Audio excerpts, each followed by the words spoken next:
जय हिंद, वंदे मातरम। स्वागत है आप सभी साथियों का गेंजेड लर्निंग गुरुजी प्लेटफॉर्म में। तो मैं फिर से आपके लिए एक नए प्रैक्टिस सेट लेकर हाजिर हुए हैं। आप देख सकते हैं स्क्रीन पर बीपीएससी लेवल के क्वेश्चन जो बिहार शिक्षक भर्ती से संबंधित है। बहुत इंपॉर्टेंट आपकी क्लास आज होगी। और साथियों, मैं जो है आपको ये पीडीएफ जो है फ्री में उपलब्ध होंगे। टेलीग्राम चैनल का लिंक जो होगा डिस्क्रिप्शन में आपको जरूर मिल जाएगा। आप वहां पे जाइए, टेलीग्राम चैनल को पहले ज्वाइन कर लीजिए और जितनी सारी क्लासें हो रही है उन सारी क्लास की पीडीएफ आपको डिटेल वाइज बहुत अच्छे तरीका से समझाया भी गया है, वह मिल जाएगा आपको। और वहां से आप उसको अच्छे तरीका से पढ़ सकते हैं। और मैं जितने सारे प्रश्नों को करा रहा हूँ वह तो जो प्रश्न मिल रहे हैं आपको वह बहुत आपके लिए बहुत अति आवश्यक है, क्योंकि प्रश्न वहां से बनने की ज़्यादातर संभावनाएं हो रही है। मैंने बहुत सारे किताबों का एनालाइज किया जिसमें देखें कि बहुत सारे मेरे द्वारा जो प्रश्न मिल रहे हैं वो बहुत 100% लड़ रहे हैं। तो आप जरूर प्रैक्टिस जरूर दीजिएगा। आइए प्रश्न को देखते हैं हम लोग। देखिए प्रश्न संख्या पहला देख लीजिए क्या कह रहे हैं। ये जो प्रश्न पहला पूछा गया है कथन और तर्क से संबंधित प्रश्न को पूछा गया है। तो इस तरह के भी प्रश्न आपको बिहार शिक्षक भर्ती में जो प्रश्न है देखने को मिल सकते हैं या मिलेंगे ही। ये तो फिक्स है कि मिलेंगे ही। तो देखिए कह रहा है कि निम्न वक्तव्यों पर विचार करते हुए सही उत्तर का चयन करना है। कथन ए में कह रहा है कि हिमालय से निकलने वाली नदियां 12 मासी नदियां है। ओके। और तर्क आर कह रहा है कि हिमालयी नदियों का उद्गम स्रोत जो है हिमानियों में ही स्थित है। ओके। अब यहाँ पे रही बात कि कौन सा जो ऑप्शन है सही हो रहा है। यहाँ पे दोनों दे रहा है कि सही हो रहा है, यहाँ पे दोनों गलत, दोनों दे रहा है सही है, लेकिन आर ए की पुष्टि नहीं करता है। यहाँ पे आर ए की पुष्टि करता है। ए सही है, बी गलत है, ए गलत है, आर सही है। तो यहाँ पे जो ऑप्शन ए हो रहा है ये बिल्कुल सही हो रहा है, क्योंकि ए और आर दोनों सही हो रहे हैं। कथन भी सही हो रहा है और तर्क भी सही हो रहा है। और जो तर्क है वह एक की पुष्टि अच्छे तरीका से कर रहा है, क्योंकि यहाँ से बोला ही गया है कि हिमालय से निकलने वाली जो नदियां है वह 12 मासी नदियां है। और हिमालयी नदियों का जो उद्गम स्रोत होता है वह हिमानियों में ही स्थित होता है। अब आइए इसके बारे में थोड़ा सा हम लोग डिटेल से चर्चा कर लेते हैं। देखिए यहाँ से मैंने डिटेल से सॉल्यूशन इसका दे दिया है। हिमालय से निकलने वाली जितनी सारी नदियां होती है वह उत्तर भारत के ऊंचे पर्वतीय क्षेत्रों में हिम नदियों से निकलती है। कहाँ से निकलती है? तो हिम नदियों से निकलती है। बहुत सारे बड़े बड़े प्रश्न आपको देखने को एग्जाम में मिलेंगे, तो छोटे छोटे पॉइंट को अक्सर ध्यान में आपको रखना होगा, तब जाकर आप उस क्वेश्चन को अच्छे तरीका से सही कर सकते हैं। तो यह आपको पता चल गया कि जितनी हिमालय से जितनी सारी नदियां निकलती है वह उत्तर भारत के जो पर्वतीय क्षेत्र है वहां पे हिम नदियों से ही निकलती है। इसके बाद अगला जो है कि हिम नदियां हिमालय की नदियों में जल के प्रमुख स्रोतों के रूप में कार्य करती है और इस नदियों में पूरे वर्ष जल हमेशा भरा हुआ रहता है। और ये प्रकृति में 12 मासी होती है। 12 मासी मतलब 12 मास तक, 12 माह तक। और यहाँ पे बोला ही गया है कि यहाँ पे पूरे वर्ष क्या होता है, जल भरा रहता है। जल हमेशा यहाँ पे नहीं खत्म होता है इन सारी नदियों में। इसके बाद देखिए अगला जो पॉइंट बताया है कि हिमालय की नदियां जो है यह दक्षिण पश्चिम मानसून अवधि के दौरान वर्षा द्वारा जल भी प्राप्त कर लेती है। जब दक्षिण पश्चिम मानसून पहुंचता है हमारे देश में तो इस वर्षा के दौरान ये जितनी सारी नदियां हैं वह अपना जल प्राप्त कर लेती है और हमेशा सालों भर तो उसमें पानी हमेशा क्या रहता है, उपलब्ध रहता है। ओके, क्लियर हो गया आप सभी को। इसके बाद देखिए प्रश्न संख्या दूसरा। यहाँ पे जो 2 नंबर प्रश्न है कि निम्नलिखित में से किस सिख गुरु ने गुरुमुखी लिपि की शुरुआत की है? कौन से ऐसे गुरु हैं जिन्होंने गुरुमुखी लिपि की शुरुआत की है? गुरु अंगद देव, गुरु अर्जुन देव, गुरु नानक, और यहाँ पे दिया है गुरु गोविंद सिंह। तो ए ऑप्शन यहाँ पे सही होगा, गुरु अंगद देव। इन्होंने गुरु लिपि की शुरुआत की है, गुरु अंगद देव। अब आइए गुरु अंगद देव के बारे में थोड़ा सा डिटेल से हम लोग चर्चा कर लेते हैं। गुरु नानक के उत्तराधिकारी जो हैं वह गुरु अंगद हैं। इन्होंने गुरु लिपि का विकास किया है। ओके, जरूर इस पॉइंट को ध्यान दीजिएगा। गुरु नानक के उत्तराधिकारी की बात किया है। गुरु नानक के उत्तराधिकारी कौन है? तो गुरु अंगद है, और यही गुरु अंगद ने गुरुमुखी लिपि का विकास किया। हो गया क्लियर? इसके आगे है कि सिख धर्म के जो पवित्र ग्रंथ है वह गुरु ग्रंथ कौन सा है? गुरु ग्रंथ साहिब गुरुमुखी है, जिसको हम लोग कौन से गुरुमुखी लिपि में लिखा गया है। सिख धर्म के जो पवित्र ग्रंथ कौन सा है? गुरु ग्रंथ साहिब। गुरु ग्रंथ साहिब है जो गुरुमुखी लिपि में लिखा गया है। ओके, क्लियर हो गया? इसके बाद देखिए प्रश्न आते हैं तीसरा जो प्रश्न है कि किसी तत्व के समस्थानिक से क्या तात्पर्य होता है? कोई भी तत्व है, बहुत सारे तत्व हैं, अभी करेंगे तो 118 तत्वों की खोज हुई है, उसके आगे भी बहुत सारे तत्वों की खोज होना अभी बाकी है, बहुत सारे तत्व खोजे भी जाएंगे। तो उसके जितने सारे तत्व हैं उसके समस्थानिकों से क्या तात्पर्य है? तो ए विकल्प कह रहा है कि उस तत्व के वे परमाणु जिनकी द्रव्यमान संख्या अलग अलग है। ओके, और बी कह रहा है कि उस तत्व के वे परमाणु जिनकी द्रव्यमान संख्या समान है। यहाँ पे अलग अलग दिया गया है, यहाँ पे बोला गया है समान है, बराबर है। उस तत्व के वे परमाणु जिनकी परमाणु संख्या तो अलग अलग है, लेकिन यहाँ पे तो वही चीज दे दिया गया है। चलिए, और डी कह रहा है कि उस तत्व की वे संख्या जो समान हो, लेकिन परमाणु संख्या जो होनी चाहिए वह समान होनी चाहिए। उस तत्व के वे परमाणु, यहाँ पे मिस्टेक हो गया, उस तत्व के वे परमाणु होना चाहिए, वे परमाणु जिनकी परमाणु संख्या क्या हो? समान हो। यहाँ पे ये होना चाहिए, परमाणु संख्या समान हो। ओके, और यहाँ पे भी देखिए साथियों, यहाँ पर भी मिस्टेक हो गया है। उस तत्व के वे परमाणु जिनकी परमाणु संख्या अलग अलग, वे तत्व वे तत्व के वे परमाणु जिनकी परमाणु संख्या, यहाँ पे होना चाहिए जिनकी परमाणु संख्या अलग अलग हो। ओके, तो यहाँ पे अब कौन सा ऑप्शन सही हो रहा है? तो ऑप्शन जो है किसी तत्व के जो समस्थानिक है, ऑप्शन डी यहाँ पे सही हो रहा है, क्योंकि उस तत्व के वे परमाणु संख्या जिनकी जो है परमाणु संख्या क्या होती है? समान होती है। ठीक है, तो डी ऑप्शन सही हो रहा है। यहाँ पे थोड़ा सा टाइप करने में जल्दी मिस्टेक हो गया है। आइए डिटेल से हम लोग यहाँ पे समझ लेते हैं, क्लियर हो जाएगा। कह रहा है कि आइसोटोप के जितने भी तत्व होते हैं वे परमाणु होते हैं जिनके प्रोटॉन की संख्या समान होती है, लेकिन न्यूट्रॉनों की संख्या क्या होती है? अलग अलग होती है।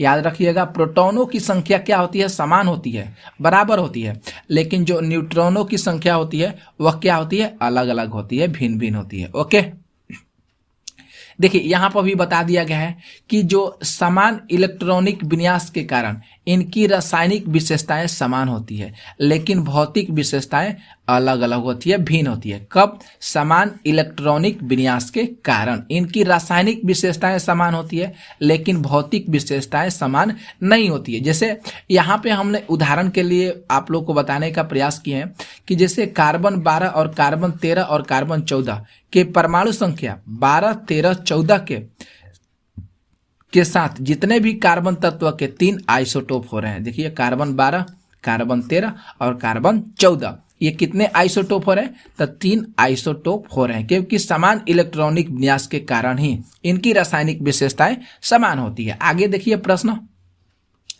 चौथा जो प्रश्न है कि भारत प्रथम उर्वरक संयंत्र स्थापित किया गया था।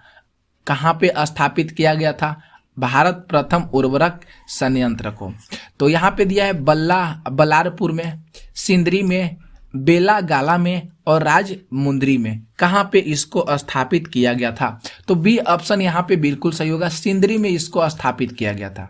जो भारत का प्रथम उर्वरक संयंत्र था वह सिंदरी में इसको स्थापित किया गया था। ओके, देख लीजिए यहाँ पे डिटेल से सॉल्यूशन बता देते हैं। यहाँ पे जो है कि धनबाद के निकट स्थित जो सिंदरी संयंत्र है यह भारत की पहली उर्वरक इकाई थी। इस चीज को ध्यान रखिएगा। जो सिंदरी जो संयंत्र स्थापित है वह धनबाद में है। सिंदरी संयंत्र कहाँ पे है? वह धनबाद में है, जो भारत की पहली उर्वरक इकाई मानी जाती है और पहली उर्वरक इकाई भी थी और इसकी स्थापना 1951 ईस्वी में की गई थी। कब की गई थी? तो 1951 ईस्वी में की गई थी। यह भारत में अमोनिया सल्फेट, यूरिया जो है 1959, अमोनियम नाइट्रेट सल्फेट जिससे सामान्यतः डबल सॉल्ट जिसको 1959 में कहा जाता है और इसका उत्पादन करने वाला यह पहला संयंत्र भी माना जाता है। तो इस चीज को भी आपको ध्यान में रखना होगा। और यहाँ पे बताया गया है कि और 1951 में कैप्टिव पावर प्लांट पहला उर्वरक संयंत्र था। कैप्टिव पावर प्लांट 1951 ईस्वी में कैप्टिव पावर प्लांट जो था वह पहला उर्वरक संयंत्र था। ओके, क्लियर हो गया। इसके बाद देखिए 5 नंबर प्रश्न। 5 नंबर जो प्रश्न है कि सत्रिया किस राज्य की शास्त्रीय नृत्य शैली है? सत्रिया जो है कौन से राज्य की शास्त्रीय नृत्य शैली है? मणिपुर, उत्तर प्रदेश, असम की आंध्र प्रदेश? तो यहाँ पे सी ऑप्शन बिल्कुल सही होगा। असम की जो है ये सत्रिया जो है ये राजकीय नृत्य शैली मानी जाती है। कौन से राज्य की? तो असम राज्य के। अब देखिए यहाँ पे डिटेल्स, बहुत सारे प्रश्न का आंसर भी यहाँ पे मिल जाएगा। बहुत सारे प्रश्न यहाँ से बनने की भी ज्यादातर संभावनाएं रहेगी। तो कह रहे हैं कि असम के सत्रिया नृत्य को वर्ष 2000 में संगीत नाटक अकादमी ने भारत के 8 शास्त्रीय नृत्यों में शामिल कर लिया था। कहाँ पे? तो सत्रिया नृत्य को। कब? तो 2000 ईस्वी में। ओके, इसके संस्थापक 15वीं सदी के महान वैष्णव संत शंकरदेव थे। इसके संस्थापक कौन थे? तो 15वीं सदी के जो महान वैष्णव संत शंकरदेव थे। इन्होंने इस नृत्य को वैष्णव धर्म के प्रचार का माध्यम बनाया था। कौन से धर्म का प्रचार का माध्यम बनाए थे? तो वैष्णव धर्म के प्रचार का माध्यम बनाए थे। ओके, आगे देखिए प्रश्न आते हैं 6 नंबर। यहाँ पे जो 6 नंबर प्रश्न है कि केसर का मुख्य उत्पादक राज्य कौन सा है? बहुत अच्छा प्रश्न है ये। केरल, पंजाब, जम्मू एवं कश्मीर, गुजरात? तो सी ऑप्शन यहाँ पे बिल्कुल सही होगा क्योंकि केसर का जो मुख्य उत्पादक राज्य माना जाता है वह है जम्मू एंड कश्मीर। कौन सा राज्य है? तो जम्मू एंड कश्मीर। आप यहाँ पे देख सकते हैं जो बताया गया है यहाँ पे कि भारत में केसर उगाने वाले राज्यों की सूची में जम्मू और कश्मीर जो है सबसे शीर्ष स्थान पर है। सबसे पहले है कौन सा राज्य? तो जम्मू एंड कश्मीर। याद करिएगा, केसर उगाने वाला जो राज्य है वह सबसे पहले कौन है? तो जम्मू एंड कश्मीर है, जो सबसे पहले उच्चतम पायदान पर पहुंच गया, शीर्ष स्थान पर है। ओके, अब यहाँ पे अगला जो पॉइंट है कि कश्मीर के श्रीनगर में स्थित पंपोर, क्या है? एक पंपोर स्थान का नाम है। श्रीनगर में स्थित है पंपोर। अपने अच्छे गुणवत्ता के केसर के लिए पूरे विश्व में क्या है? प्रसिद्ध है। कश्मीर के श्रीनगर में स्थित एक स्थान है जिसका नाम है पंपोर। यह अपनी अच्छी गुणवत्ता और केसर के लिए पूरे विश्व में प्रसिद्ध है। और ये आगे बताया गया है कि केसर की खेती जो है वह राज्य के किश्तवाड़ क्षेत्र में भी की जाती है। राज्य के कौन से क्षेत्र में की जाती है? जम्मू कश्मीर राज्य के कौन से क्षेत्र में की जाती है? तो किश्तवाड़ क्षेत्र में की जाती है। बिल्कुल हो गया, क्लियर हो गया। आगे देखिए प्रश्न संख्या 7। यहाँ पे जो 7 नंबर प्रश्न है कि जुवा जो कि प्रधानमंत्री कौशल विकास योजना के अंतर्गत एक कौशल विकास कार्यक्रम है। जुवा जो है ये प्रधानमंत्री कौशल विकास योजना के अंतर्गत एक कौशल विकास कार्यक्रम है। किसके द्वारा प्रारंभ किया गया है? ये जो जुआ जो कौशल विकास कार्यक्रम है ये किसके द्वारा प्रारंभ किया गया है? राष्ट्रीय कौशल विकास समिति के द्वारा, कि कन्फेडरेशन ऑफ इंडियन इंडस्ट्री के द्वारा, गृह मंत्रालय के द्वारा, कि दिल्ली पुलिस के द्वारा इसको स्थापित किया गया? तो यहाँ पे डी ऑप्शन बिल्कुल सही होगा, दिल्ली पुलिस। ये किसके द्वारा प्रारंभ किया गया है? तो ये दिल्ली पुलिस के द्वारा इसको प्रारंभ किया गया है। आइए हम लोग यहाँ पे डिटेल से देख लेते हैं। अगस्त 2017 को दिल्ली पुलिस ने युवाओं को रोजगार देने के लिए या उन्मुख करने के लिए कौशल प्रशिक्षण हेतु YUVA कार्यक्रम शुरू किया है और इसमें केंद्रीय विकास मंत्रालय के प्रधानमंत्री जो हैं ये कौशल विकास योजना PMKVY के तहत इसको शुरू किया गया था। ओके, क्लियर हो गया।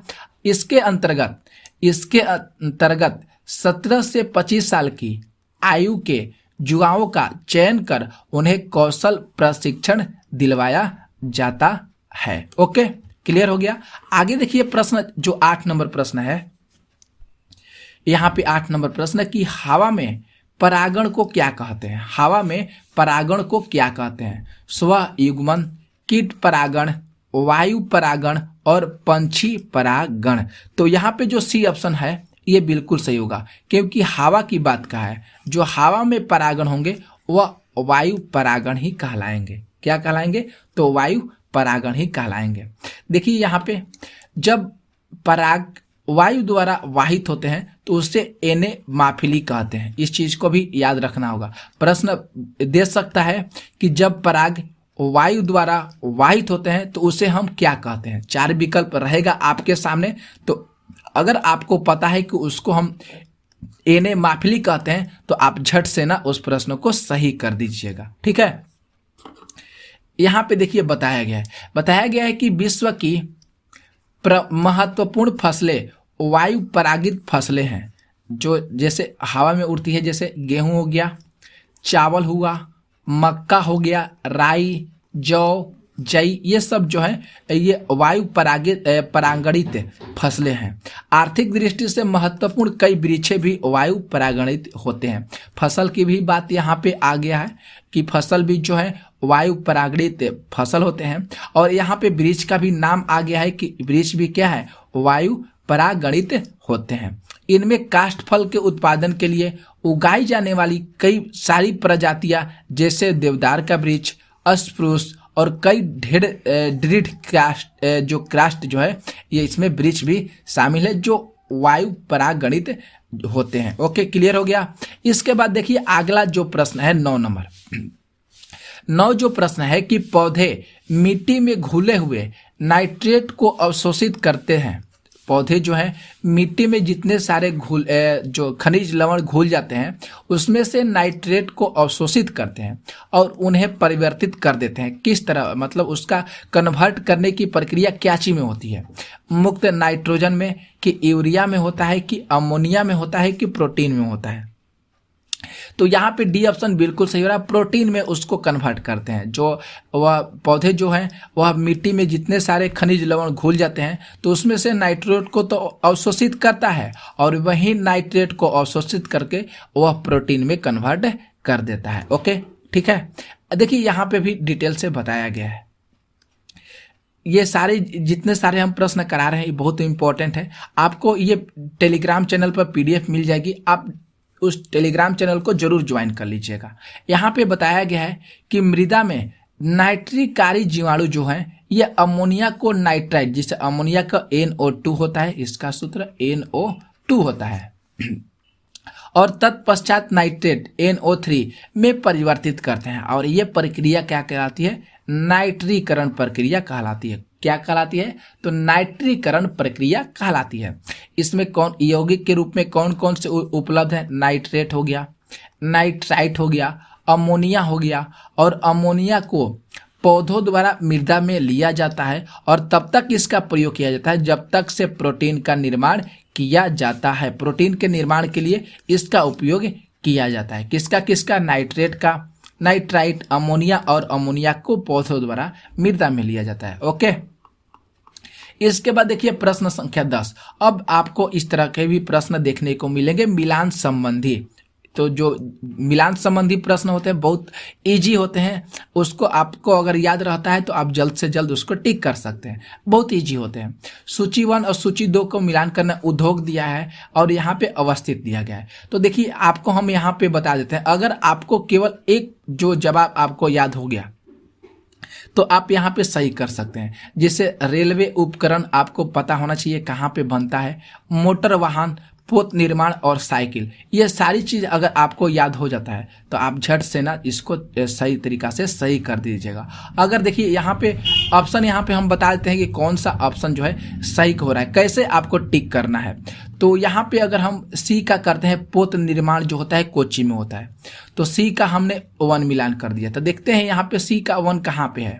तो देखिए सी का 1 यहाँ पे ए ऑप्शन में है, एगो डी ऑप्शन में है। तो आपको सी का इसमें 4 है, तो बी ऑप्शन और सी ऑप्शन तुरंत क्या हो गया, गलत हो गया। हो गया कि नहीं हो गया, गलत हो गया। ओके, इसके बाद अगला आते हैं रेलवे उपकरण जो हो जाएगा, तीसरा हो जाएगा भिलाई। मोटर वाहन जो हो जाएगा ये जबलपुर हो जाएगा, और साइकिल लुधियाना हो जाएगा। तो आप यहीं से तुलना कर सकते हैं कि डी का दूसरा यहाँ पे सही हो रहा है और डी का यहाँ पे तीसरा है, तो ये गलत हो गया। ऑप्शन ए क्या है, बिल्कुल सही हो गया। ऑप्शन ए क्या है, बिल्कुल सही हो गया। तो आपको इस तरह से सही करना है प्रश्नों को, ये नहीं कि सारे को मिला देंगे हम सही कर लेंगे, नहीं, आपको तुरंत वहाँ पे समय का बचत करना है। तो रेलवे उपकरण भिलाई में हो गया, मोटर वाहन जबलपुर, पोत निर्माण कोच्चि और साइकिल कहाँ पे, लुधियाना। क्लियर हो गया। देखिए वही चीज यहाँ पे बताया गया है, रेलवे उपकरण भिलाई छत्तीसगढ़ में हो गया, मोटर वाहन जबलपुर मध्य प्रदेश में है, पोत निर्माण कोच्चि केरल में हो जाएगा, और साइकिल लुधियाना कहाँ पे हो जाएगा, पंजाब में हो जाएगा। क्लियर हो गया। आगे देखिए प्रश्न संख्या 11 जो प्रश्न है कि कौन सा संयंत्र तरल पदार्थों के विशिष्ट गुरुत्व, जिसे विशिष्ट गुरुत्व को आपेक्षिक घनत्व भी कहीं कहीं देता है, उसको क्या मापता है, कौन से यंत्र के द्वारा हम उसको माप सकते हैं, ग्रेविमीटर के द्वारा कि हाइड्रोमीटर कि हाइग्रोमीटर कि हिप्सोमीटर के द्वारा। तो यहाँ पे हाइड्रोमीटर जो है ये बी ऑप्शन सही होगा। हाइड्रोमीटर के द्वारा ही हम लोग तरल पदार्थों के विशिष्ट गुरुत्व को नाप सकते हैं। ओके, हाइड्रोमीटर एक यंत्र है। देखिए यहाँ पे बताया गया है डिटेल से, हाइड्रोमीटर जो है इसके द्वारा द्रवों को आपेक्षिक घनत्व ज्ञात किया जाता है, द्रवों के आपेक्षिक घनत्व को मापता है कौन सा यंत्र, तो हाइड्रोमीटर। हाइड्रोमीटर जो है इसके द्वारा वायु में जल वाष्प आर्द्रता की मात्रा भी ज्ञात की जाती है। अगर पूछ देगा कि निम्न में से कौन से यंत्र के द्वारा वायु में जल वाष्प आर्द्रता की मात्रा को ज्ञात किया जाता है, तो आपको झट से याद रखना होगा हाइग्रोमीटर। ये तो हाइड्रोमीटर है, ये द्रव की आपेक्षिक घनत्व को मापता है, और वायु में जल वाष्प आर्द्रता को हाइग्रोमीटर मापता है। हिप्सोमीटर क्या करता है, तो यह द्रव को कथानक ज्ञात करके उपकरण और कथानक के आधार पर समुद्र तल से ऊंचाई ज्ञात करने में मदद करता है। कौन सा, तो हिप्सोमीटर। तीनों चीज के बारे में आपको डिटेल से जानकारी भी हो गया, कोई दिक्कत नहीं है। पीडीएफ मिलेगा, पीडीएफ से आप लोग अच्छे तरीका से भी पढ़ लीजिएगा। 12 जो यहाँ पे है कि सूची 1 और सूची 2 सुमेलित करना है, ये भी प्रश्न जो है मिलान संबंधित है, बहुत आसान होगा। देख लीजिए यहाँ पे बाघ आरक्षित क्षेत्र हो गया और राज्य हो गया, जहाँ पे बाघ जो है आरक्षित क्षेत्र कौन कौन सा है, और यहाँ पे राज्य भी बता दिया गया है। ओके, तो यहाँ पे अब हम लोग देखते हैं कि कौन सा ऑप्शन यहाँ पे सही हो रहा है। तो देखिए इंद्रावती जो हो जाएगा ये कौन सा राज्य में हो जाएगा, छत्तीसगढ़ हो जाएगा।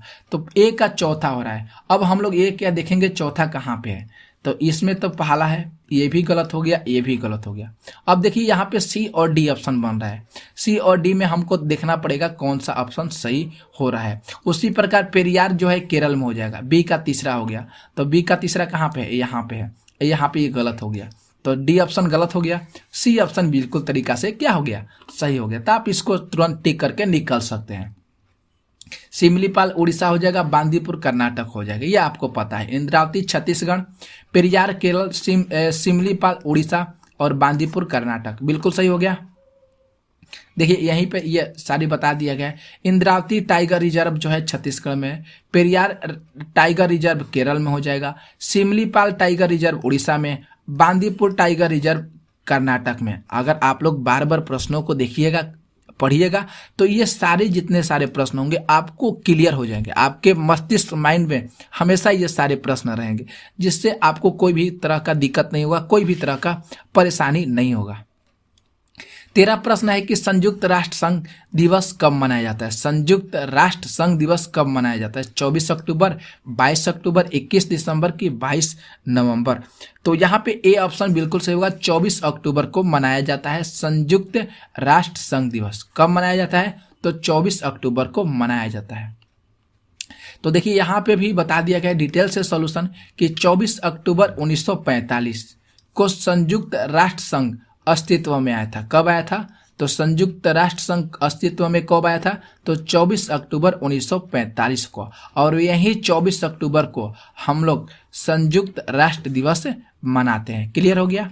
आगे देखिए प्रश्न 14 प्रश्न बहुत अति आवश्यक है। अब यहाँ से ये प्रश्न है कि ओजोन छेद से क्या तात्पर्य है? जो सूर्य की पराबैंगनी किरणें आ रही है पृथ्वी पर, तो जो ओजोन है, ओजोन परत लेयर, ये पृथ्वी पर आने वाली पराबैंगनी किरणों को क्या करता है? रोकता है, जिससे आज पृथ्वी पर जीवन जो है बचा हुआ है। अगर सूर्य की जो किरणें हैं अगर वह सीधा डायरेक्ट वह पृथ्वी पर आने लगे तो यहाँ पे जो किसी भी जीव जंतु पेड़ पौधे सारे क्या हो जाएंगे? ध्वस्त हो जाएंगे, जल जाएंगे। इसलिए यहाँ पे ओजोन लेयर उपस्थित है। और इसी में धीरे धीरे कुछ सालों में आपको देखने को मिलेगा कि ओजोन परत में भी छेद होना चालू हो गया है और ये अधिकांशतः छेद हो जाएगा। क्योंकि क्यों छेद होगा? मुख्य रीजन है हम लोग पर्यावरण को प्रदूषित कर रहे हैं। अपने घरों में जो है हम लोग बहुत सारी मशीनों का उपयोग कर रहे हैं, जैसे क्लोरोफ्लोरोकार्बन हो गया, आप एसी, फ्रिज, कूलर, टीवी, ये सब का बहुत ज़्यादा उपयोग कर रहे हैं। इससे निकलने वाली बहुत सारी जो गैसें हैं वायुमंडल के जो ओजोन परत है इसको प्रभावित करती है। तो यही बात बोला गया है कि ओजोन छेद से क्या तात्पर्य है।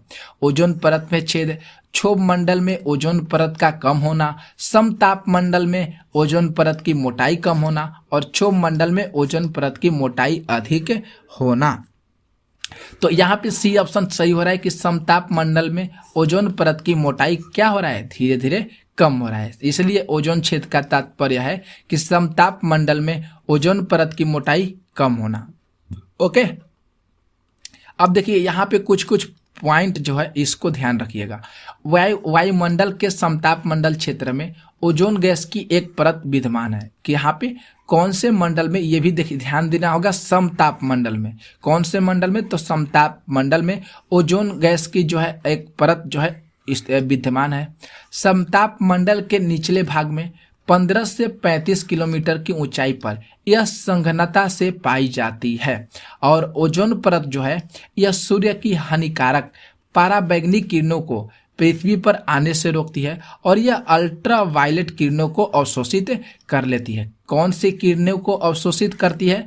तो अल्ट्रा वायलेट किरणों को अवशोषित कर लेती है। ओके, यहाँ पे देखिए मानव निर्मित, जैसे अभी हमने आपको डिटेल से बता दिया है, मानव निर्मित द्वारा जो रसायन है क्लोरोफ्लोरोकार्बन, जिसको CFC कहते हैं, इसी के कारण ओजोन परत का अवक्षय जो है हो रहा है। अभी जस्ट मैंने आपको इसके बारे में पूरा डिटेल से बता दिया है।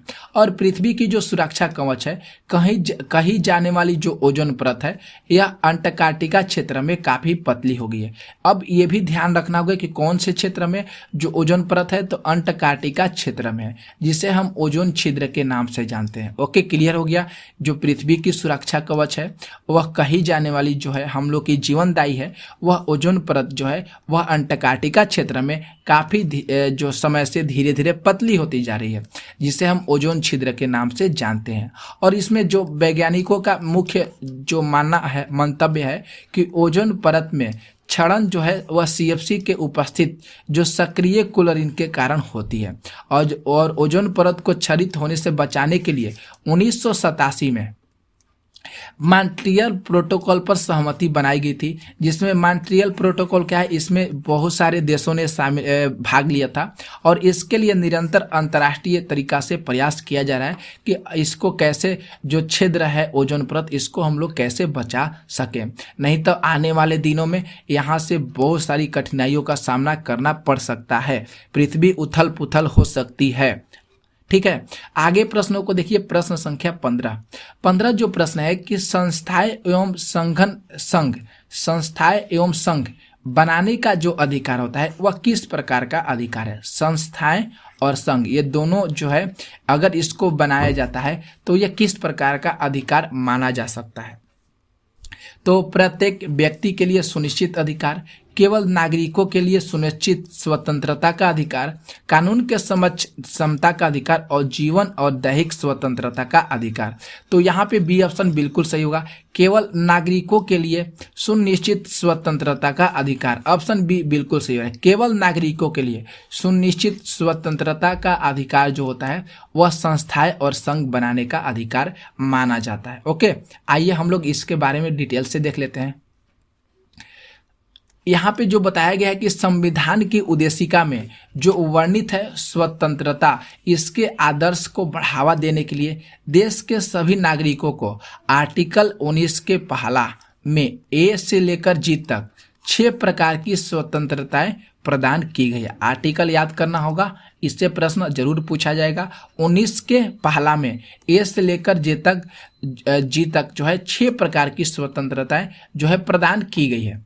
ये मौलिक अधिकारों को अब मौलिक नागरिकों के स्व विकसित के लिए ये इसको प्रदान किया गया, न कि नकारात्मक उद्देश्य की पूर्ति के लिए। ओके, पढ़ लीजिएगा आप लोग इसको, और ये वाला जरूर याद करिएगा। आर्टिकल 19 के पहला के सी में बताया गया है कि समुदाय या संघ को ऑपरेटिव सोसाइटी निर्माण की स्वतंत्रता जो है उपबंध है। कौन से आर्टिकल में है? तो आर्टिकल 19 के पहला के सी में है। ओके, आगे देखिए प्रश्न संख्या 16 जो प्रश्न है कि किसी भी राजनीतिक दल को राष्ट्रीय दल बनाने के लिए कितने राज्यों में मान्यता जरूरी है? कौन से कितने राज्य मान्यता है इसको प्रदान कर सकता है? 4, 6, 9 और 12। तो यहाँ पे जो 4 राज्य जो होंगे इसकी मान्यता बहुत जरूरी है राजनीतिक दल को राष्ट्रीय दल बनाने के लिए। कौन कौन से राज्य हैं? तो आइए हम लोग यहाँ पे देख लेते हैं। किसी राजनीतिक दल को राष्ट्रीय दल के रूप में मान्यता प्राप्त करने के लिए यह आवश्यक है कि उससे लोकसभा और विधानसभा, एक आ गया है लोकसभा और दूसरा आ गया विधानसभा, इन चुनाव में पड़े कुल वैध मतों के कम से कम कितने प्रतिशत? तो 6% मत होना चाहिए। और न्यूनतम कितने राज्यों में प्राप्त होना चाहिए? तो न्यूनतम 4 राज्यों में प्राप्त होना चाहिए।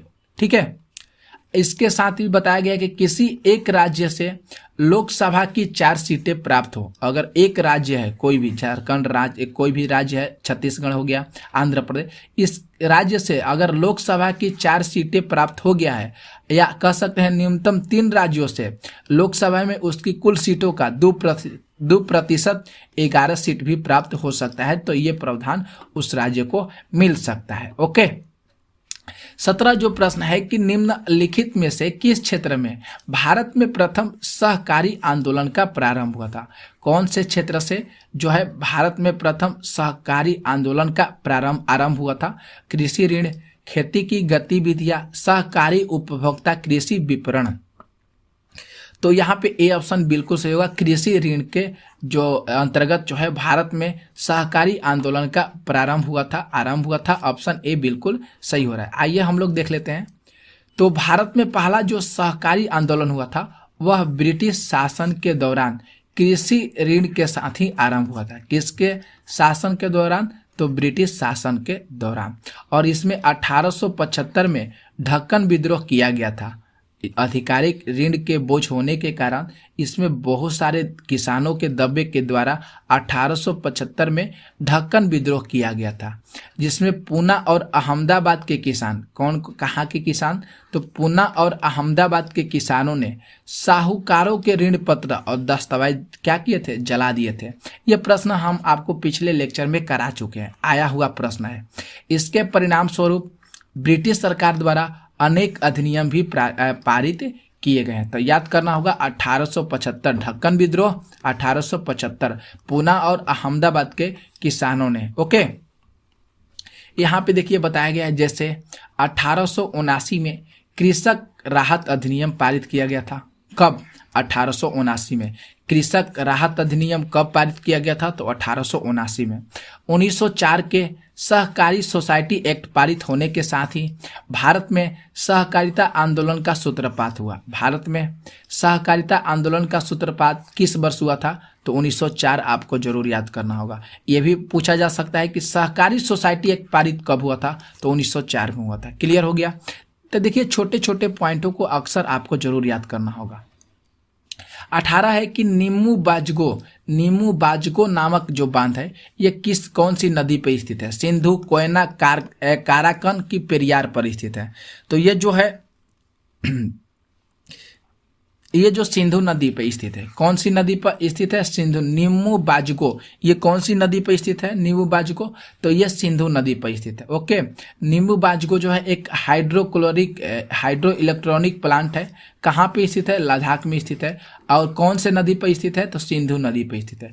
नीमू बाजगो जो है एक हाइड्रो इलेक्ट्रॉनिक प्लांट है जो लद्दाख में स्थित है। और ये कौन सी नदी पर स्थित है? सिंधु नदी पर स्थित है। 19 जो प्रश्न है कि किसी वस्तु की कीमत में अगर वृद्धि कर दिया जाए तो उससे क्या मतलब मिल सकता है, क्या फायदा हो सकता है? केवल मुद्रा मूल्य में वृद्धि होगा, केवल मुद्रा मूल्य में गिरावट के मूल्य में हो सकता है, देखने को मिल सकता है। केवल मुद्रा के मूल्य में गिरावट हो सकता है, केवल मुद्रा के मूल्य में, यहाँ पे मुद्रा के मूल्य में गिरावट देखने को मिल सकता है। देखिए यहाँ पर भी टाइप करने में मिस्टेक हो गया है। केवल वस्तु के मूल्य में वृद्धि देखने को मिल सकता है कि मुद्रा के मूल्य में गिरावट और वस्तु के मूल्य में वृद्धि। यहाँ पे वस्तु छूट गया, वस्तु के मूल्य में वृद्धि। तो यहाँ पे कौन सा विकल्प सही होता है? ऑप्शन डी यहाँ पे बिल्कुल सही होगा दोस्तों, क्योंकि पूछा ही गया कि अगर वस्तु की कीमत में वृद्धि होता है तो मुद्रा के मूल्य में तो गिरावट सिंपल तरीका से होगा और वस्तु के मूल्य में क्या होगा? वृद्धि होगा। बिल्कुल सही बात बोला गया कि अगर वस्तु की कीमत में अगर वृद्धि हो रहा है तो जो रुपया पैसा है उसमें गिरावट आपको देखने को मिलेगा और कोई भी वस्तु होगा उसके मूल्य में हमेशा वृद्धि जो होगा देखने को मिलेगा। ठीक है, तो यहाँ पे देख लीजिए, यहाँ पे बहुत अच्छे तरीका से बता दिया गया है कि वस्तु के मूल्य का अर्थ क्या हुआ? इससे क्रय करने की सामान्य शक्ति। वस्तु के मूल्य का क्या अर्थ हुआ? इससे क्रय करने की सामान्य शक्ति। जबकि कीमत का क्या अर्थ हुआ? मुद्रा का मूल्य अर्थात धन की मात्रा जिससे इसका विनिमय किया जा सके। ओके, ये कीमत का अर्थ हो गया, ये मूल्य का अर्थ हो गया। और वस्तु की कीमत वस्तु के लिए भुगतान की गई धन या मुद्रा की मात्रा होती है, और जबकि वस्तु के लिए जो मुद्रा आपूर्ति में वृद्धि होती है, अर्थात कह सकते हैं कि समान वस्तु के लिए अधिक धन का भुगतान करना होता है। तो अगर आपको याद रखना है होगा कि जब वस्तु की कीमत में वृद्धि होती है तो वहाँ पे मुद्रा के मूल्य में गिरावट देखने को मिलता है और वस्तु के मूल्य में वृद्धि हो जाती है। इसके बाद 20 नंबर प्रश्नों को देख लीजिए। 20 जो प्रश्न है कि निम्नलिखित में से कौन सी पार्टी या संगठन डॉक्टर अंबेडकर द्वारा स्थापित नहीं किया गया है? कौन सी पार्टी है? दलित मुक्ति मोर्चा, समता सैनिक दल, स्वतंत्रता मजदूर संघ, the Republican party of India. तो यहाँ पे जो ऑप्शन ए हो रहा है यह बिल्कुल सही होगा, दलित मुक्ति मोर्चा। याद करना होगा, दलित मुक्ति मोर्चा। कौन सी पार्टी या संगठन डॉक्टर अंबेडकर द्वारा स्थापित नहीं किया गया? तो दलित मुक्ति मोर्चा। तो यहाँ पे बताया गया है, देखिए डिटेल से, कि समता सैनिक दल को संक्षिप्त रूप में SSD के रूप में जाना जाता है। यह एक सामाजिक संगठन है। इसकी स्थापना भारतीय समाज के वंचित वर्गों के लोगों के अधिकार की सुरक्षा के उद्देश्य से 25 नवंबर 1926 को डॉक्टर BR अंबेडकर के द्वारा इसको दी गया था। ओके, 25 नवंबर 1926। ये आप लोग अच्छे तरीका से पढ़ लीजिएगा। मैं आप लोग को PDF जो है शेयर कर दूंगा, ओके, टेलीग्राम चैनल पर। बहुत लंबा वीडियो हो जाएगा। 21 जो प्रश्न है कि जल शोधन का कौन सा तरीका सूक्ष्म जीवों को नष्ट नहीं कर सकता है? जल शोधन का कौन सा तरीका जो है सूक्ष्म जीवों को जो है नष्ट नहीं कर सकता है? तो ऑप्शन बी यहाँ पे सही हो रहा है, निस्पंदन।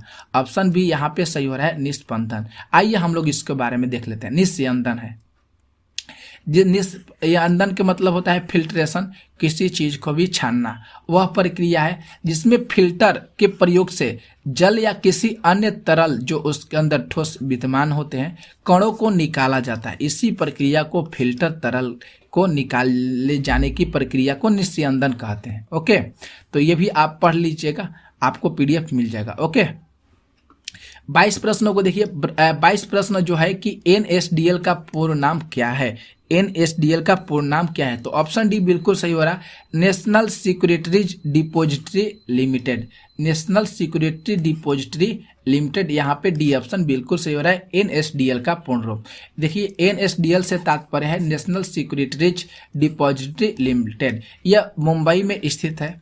यह भारतीय केंद्रित प्रतिभूति न्यासी है। इसकी स्थापना राष्ट्रीय संस्थान के सुझाव पर आधिकारिक राष्ट्रीय कवरेज के साथ भारत में प्रथम इलेक्ट्रॉनिक जो प्रतिभूति आई थी उस समय 8 नवंबर 1966 को की गई थी। यह भारत में आर्थिक विकास के लिए भी क्या है, उत्तरदायी है। ओके, इसके बाद देखिए 23 नंबर प्रश्न।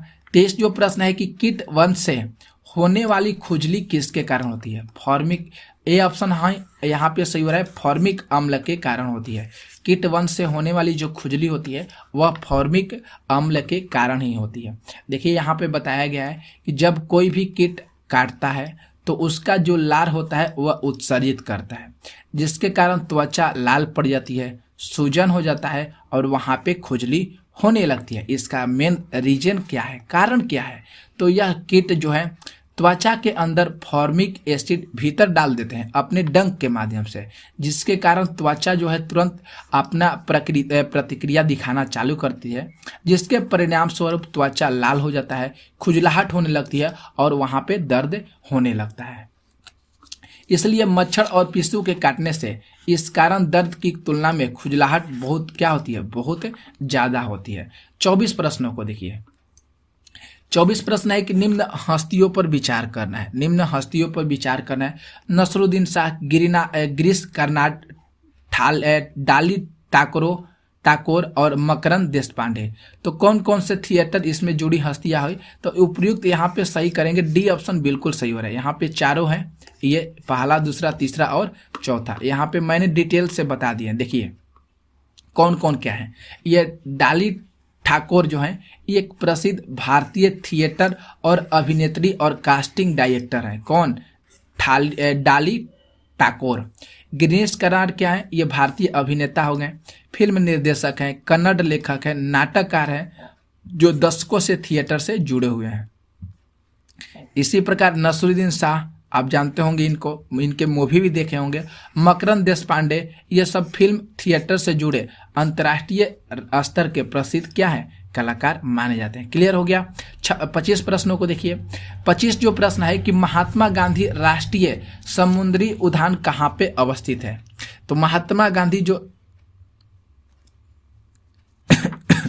थोड़ा सा साथियों, हाँ ठीक है, महात्मा गांधी जो राष्ट्रीय समुद्री उद्यान कहाँ पर अवस्थित है? ऑप्शन डी यहाँ पे बिल्कुल सही होगा। वनडूर अंडमान द्वीप में स्थित है। कहाँ पे? तो वनडूर अंडमान द्वीप में स्थित है। देखिए यहाँ पे बताया गया है महात्मा गांधी जो है ये मैरीन राष्ट्रीय उद्यान जो है वनडूर के निकट अंडमान द्वीप समूह में स्थित है। पिरोटन द्वीप जो है ये गुजरात में है, अरब सागर में स्थित है। याद करिएगा, पिरोटन द्वीप। पिरोटन द्वीप कहाँ पे है? ये गुजरात में है। कहाँ पे? अरब सागर में स्थित है। यहाँ पर मैरीन जो है राष्ट्रीय उद्यान है। यहाँ पे कौन सा उद्यान है? तो मैरीन राष्ट्रीय उद्यान है। ओके, इसके बाद देखिए 26 प्रश्नों को देखते हैं। 26 नंबर जो प्रश्न कर रहे हैं यहाँ पे कि कुछ नहीं में से कुछ का सर्जन किस नियम के विरुद्ध है? बहुत अच्छा प्रश्न है ये, बहुत अच्छा प्रश्न है ये। तो यहाँ पे दिया गया कुछ नहीं में से कुछ का सर्जन किस नियम के विरुद्ध है? तो यहाँ पे बी ऑप्शन बिल्कुल सही होगा, द्रव्यमान ऊर्जा का संरक्षण।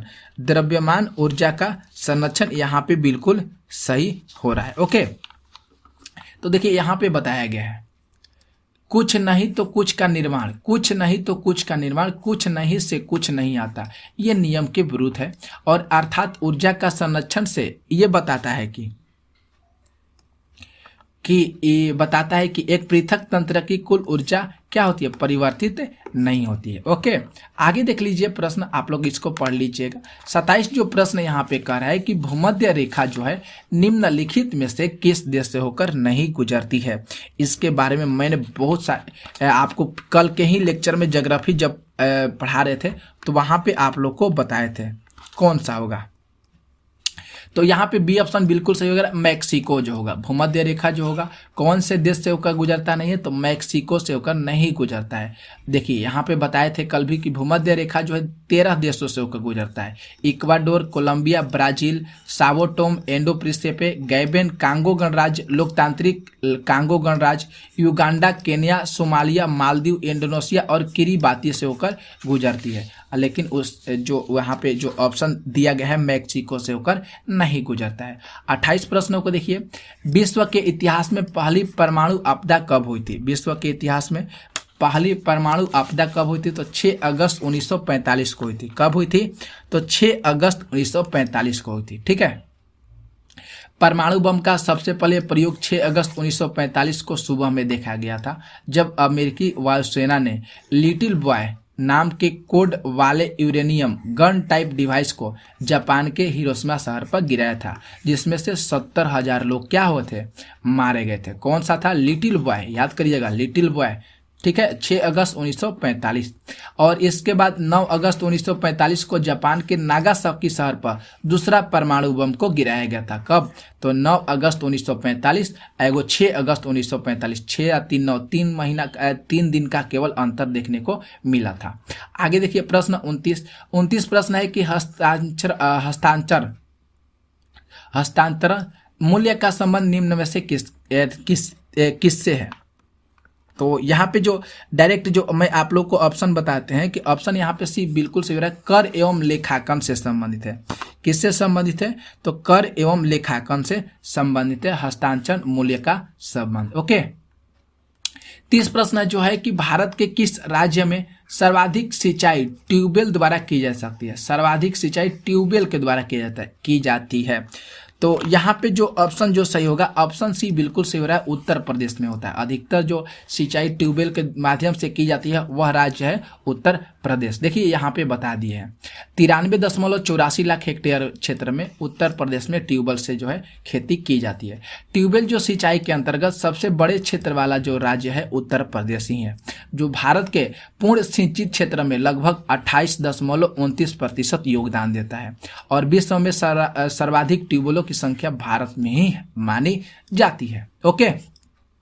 और भारत में ट्यूबवेल जो है भारत में सिंचाई के सबसे लोकप्रिय स्रोत भी माना जाता है, और इससे मध्यम वर्ग के किसानों को बहुत इससे क्या होता है? फायदा भी मिलता है। तो आज मैं आपके लिए 30 प्रश्न लिए थे, सारे प्रश्नों को विस्तार से बताया है। तो आपको अगर पीडीएफ चाहिए तो टेलीग्राम चैनल को जरूर से जरूर आप लोग ज्वाइन कर लीजिएगा, वहाँ पे सारी पीडीएफ आपको मिल जाएगी। तो आज की क्लास हम लोग यहीं पे समाप्त करते हैं, मिलते हैं नेक्स्ट वीडियो में। तो तब तक के लिए जय हिंद, जय भारत साथियों। मस्त रहिए, मस्ती से पढ़ाई कीजिए, एकदम कोई तरह का दिक्कत नहीं होना चाहिए।